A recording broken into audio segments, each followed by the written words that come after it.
Hindi ko kailangan ang respect mo, Bibi Sara. May oras para sa lahat at hindi ito ang panahon ng paninira at pamumulitika, lalo na malayo pa ang susunod na halalan para sa pagkapangulo. Ang hinihingi ko sa iyo at ng taong bayan ay accountability.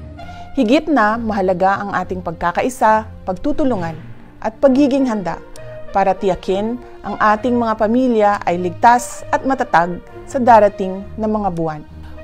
Kaya, i-account nyo na lang kung para saan ang hinihingi nyong confidential funds. Huwag kayong sumama sa anumang uri ng pang-aapi. Sa halip, sa mga oras ng kagipitan, magmasid at magkilala kung sino ang tunay na mga kaibigan na nasa inyong tabi. Kung hindi mo kayang irespeto ang mga katrabaho mo, irespeto mo man lang sana ang paggasta ng pera ng bayan. Higit 1 linggo na, simula nang nag-hearing tungkol sa confidential funds, pero mas marami ka pang patutsada kaysa sa paliwanag.